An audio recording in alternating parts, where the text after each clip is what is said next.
Hi guys, welcome back to சின்ன சின்ன YouTube channel.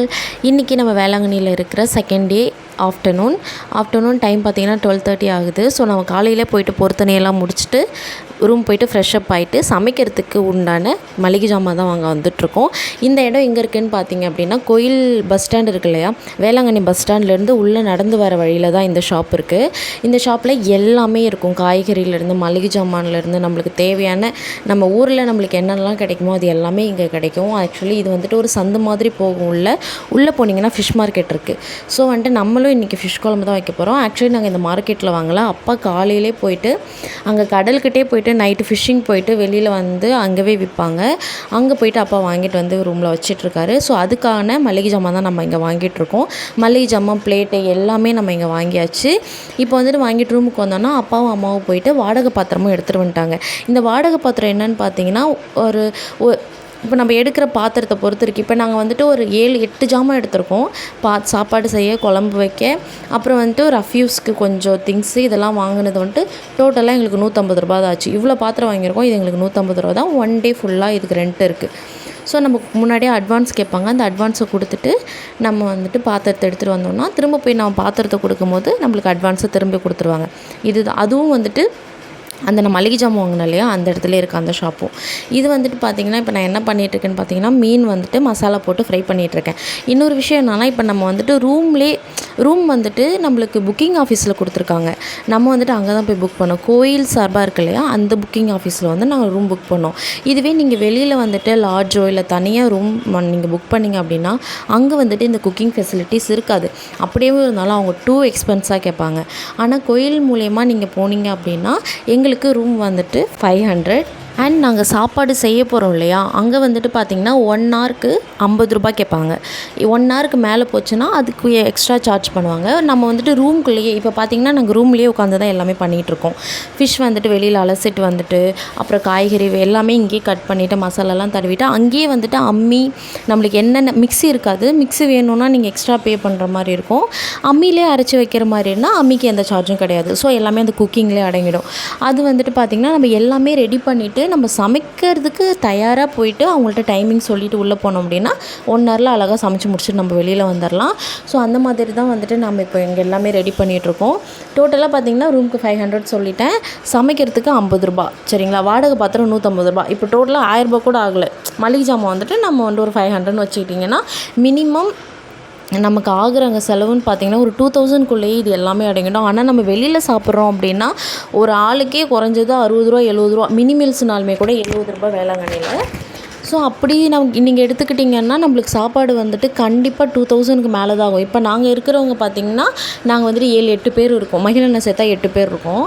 அப்படியே எங்களோட இதெல்லாம் பார்த்திங்கன்னா ரொம்பவே அதிகமாகும். ஸோ அதனால் நாங்கள் வந்துட்டு ரூம்லேயே சமைச்சு சாப்பிட்லாம் அப்படின்ற ஒரு தாட்டுக்கு வந்துட்டு தான் இதெல்லாம் பண்ணிகிட்ருக்கோம். இது எங்களுக்கு பட்ஜெட்டும் வந்துட்டு ஃப்ரெண்ட்லியாக தான் இருந்துச்சு. ஸோ இப்போ எல்லாமே நாங்கள் ரெடி பண்ணிவிட்டு வெங்காயம் தக்காளியுமே கூட அரிஞ்சு எடுத்துகிட்டு இப்போ நம்ம வந்துட்டு நேராக சமைக்கிறதுக்கு போயிடலாம்.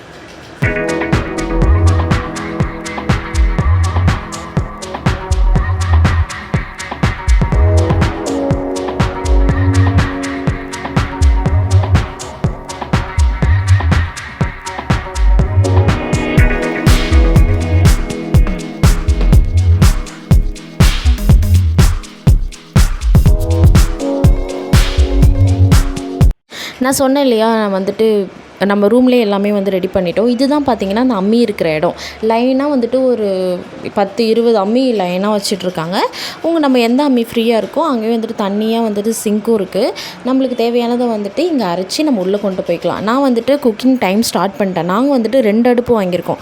ஏன்னா 1 ஹவருக்குள்ளே சமைக்கணும். ப்ளஸ் சாப்பாடு, குழம்பு, மீன் வறுவல்னு எங்களுக்கு இருக்குது. ரசம் வைக்கணும், தம்பிக்கு முட்டை வைக்கணும், இந்த மாதிரி நிறைய இருக்கிறதுனால 2 அடுப்பு வாங்கணும். 1 ஹவருக்குள்ளே 1 ஹவருக்கு மேலேயே நம்ம சமைச்சிக்கலாம். என்ன எக்ஸ்ட்ரா பே பண்ணுற மாதிரி இருக்கும். அதனால் நாங்கள் வந்து 2 அடுப்பு, ஒரு அடுப்பில் சாதம் வச்சிட்டோம், ஒரு அடுப்பில் மீன் பொரிச்சிட்டு உடனே குழம்பையும் கூட்டி போட்டுருவோம்.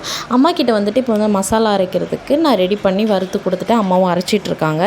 இதை அரைச்சி முடிக்கிறதுக்குள்ளே நம்ம வந்துட்டு அங்கே போய்ட்டு சாப்பாடு வச்சுட்டு இது எல்லாத்தையும் ரெடி பண்ணலாம். இதுதான் வந்து பார்த்திங்கன்னா அந்த அடுப்பு இருக்கிற இடம். இங்கே வந்துட்டு ஒரு ஸ்லாப் மாதிரி கட்டியிருப்பாங்க. கல் வச்சு கட்டிகிட்ருப்பாங்க. அதில் லைனாக வந்துட்டு நம்மளுக்கு இந்த மாதிரி சிங்கிள் அடுப்பும் இருக்குது, பெரிய அடுப்பும் இருக்குது. அப்புறம் வந்துட்டு இந்த ஃபாஸ்ட்டாக எரியுள்ள ஹோட்டல்லாம் வச்சுருப்பாங்களே அந்த மாதிரி அடுப்புமே இருக்குது. எல்லாத்துக்கும் தனித்தனி அமௌண்ட்டு. இது 2 அடுப்பு, இப்போ ஒரு அடுப்புக்கு 50 ரூபாய்னா 2 அடுப்புக்கு 100 ரூபாய் ஆயிடுச்சு. ஆனால் 2 அடுப்பு உள்ளது வந்துட்டு நமக்கு சமைக்கிறதுக்கு டிஸ்டர்பன்ஸாக இருக்கும். இதுனா கொஞ்சம் கேப் இருக்கும், அங்கே அந்தளவுக்கு ஸ்பேஸ் இருக்காது. அதனால நம்ம இந்த மாதிரி அடுப்பு வாங்கிட்டோம். இப்போ சாதம் வச்சுட்டோம். இந்த பக்கம் வந்துட்டு ஃபிஷ் பொரிக்கிறதுக்கு வந்துட்டு நான் ரெடி பண்ணிகிட்ருக்கேன்.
இப்போ வந்து பார்த்திங்கன்னா ஃபிஷ் பொரிச்சு எடுத்துக்கிட்டே இருக்கும்போது வந்துட்டு சாப்பாடு வந்துட்டு நல்லா தண்ணி கொதித்து வந்துடுச்சு. ஸோ அங்கேவும் அரிசி போட்டுட்டு அதுவும் ஒரு அடுப்பில் வெந்துகிட்டு இருக்கு. இப்போ வந்துட்டு ஃபிஷ் பொரிச்சு எடுத்துகிட்டு இப்போ நான் குழம்புக்கும் ரெடி பண்ணிகிட்ருக்கேன். மீன் குழம்பு தான். அது வந்துட்டு எங்கள் அப்பா போயிட்டு கிளி மீன் மாதிரி ஒரு மீன் வாங்கிட்டு வந்திருந்தார், நல்லா இருந்துச்சு. ஸோ அதுதான் மீன் குழம்பு வச்சிட்ருக்கேன்.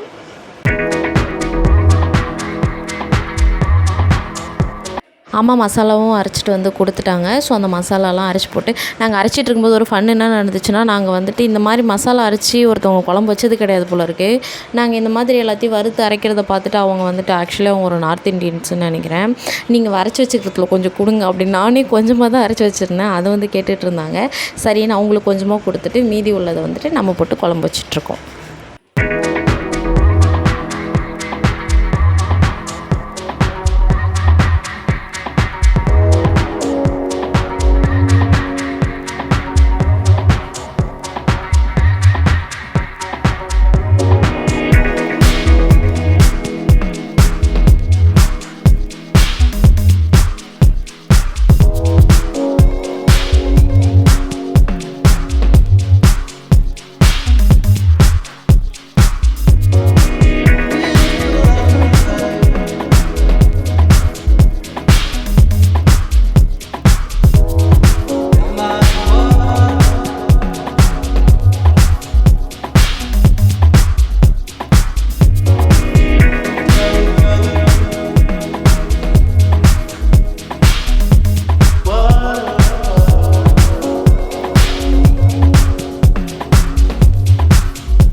பார்த்திங்கன்னா குழம்பு கொதிச்சிருச்சு. இப்போ மீன் போட்டுடலாம்.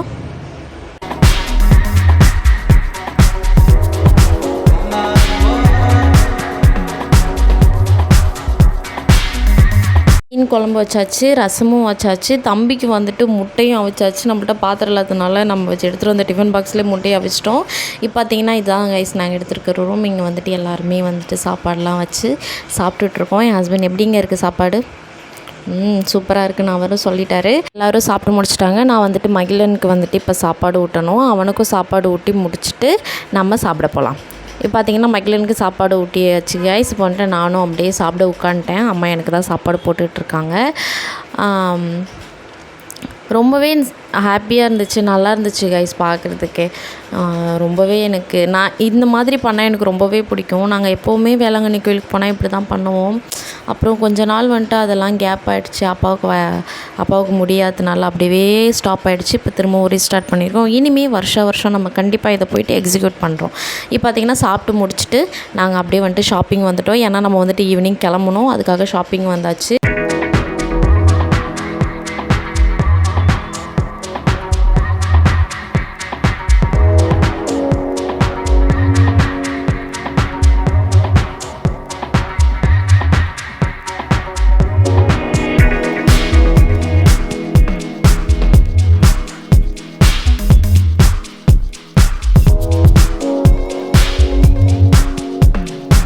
அவ்வளோதாங்க guys, நம்ம ஷாப்பிங் முடிச்சுட்டு ரூமுக்கு போயிட்டு ரூமை வெக்கேட் பண்ணிவிட்டு நம்ம வந்துட்டு வெளியில் வந்துட்டோம். இப்போ டைம் பார்த்திங்கன்னா 12:30 ஆகுது. 12:30க்கு வந்துட்டு மகிழனும் அவங்க அப்பாவும் அங்கே விளையாண்டுட்டு இருக்காங்க பாருங்கள். எல்லோரும் தூங்குறாங்க. 1 மணிக்கு நம்மளுக்கு பஸ்ஸு.